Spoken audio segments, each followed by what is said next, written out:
Hello, my name is Warren. I have an opinion, a camera, and access to YouTube. I review movies to basically just give my personal opinion as to whether or not they're worth checking out. You know, maybe you like the director, the actor, the genre it is, or whatever it might be.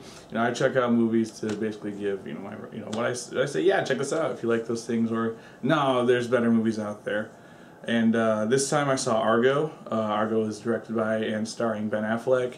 It's a 1980s kind of based upon true stories set piece movie about people getting caught up in the Iran conflict and whatnot, and having to go hide for a while. And the whole movie is about getting them out of Iran. And what this movie does better than a lot of movies I've seen is gets the era just right to the letter. The whole time you're watching this movie, even from the intro title screens, like it feels like a 1980 movie, and that was quite awesome. It was like a time machine, bringing you right back to that era, like right down to like the minor details of the thing. It felt like it took place at that point. Like they nailed that.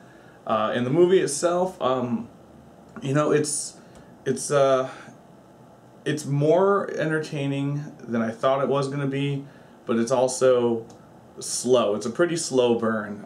It's a pretty long movie as well, and it starts out really intense, and then it just kind of it does a lot of exposition. It takes its time to get there. It really builds up these people, and really goes the extra mile of delivering this story that really happened and whatnot.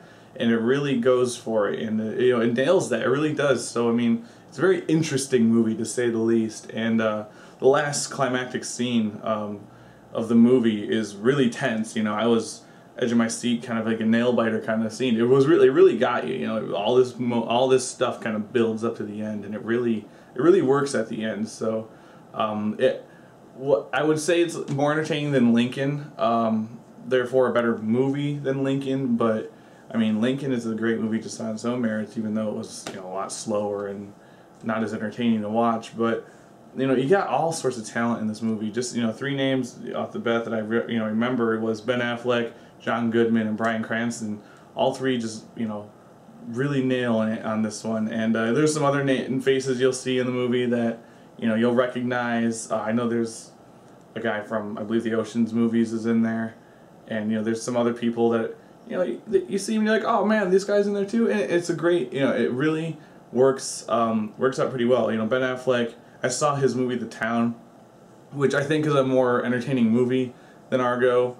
So I mean, I would recommend that for just as far as a movie goes over this. But this is another win for him. This guy is just on fire as far as directing goes. I've never seen Gone Baby Gone, but I mean, I've heard great things. I'll have to check it out. I think that's him. But the point is Argo is good. I would recommend it if you like Ben Affleck, if you like set piece thrillers. It's much like Valkyrie, I would say, Valkyrie with Tom Cruise, and it's very dialogue heavy, and action kind of takes a back seat. But that's okay sometimes. I've seen terrible action movies recently, and this was good to just kind of take a breather and just have some character development thrillers going on. And so I would recommend this one. This one's actually pretty alright if you like that kind of stuff. If you like true stories, if you like conflict movies, if you like character movies, real stories, this is good. This is a good movie. So I mean, Argo, check out Argo.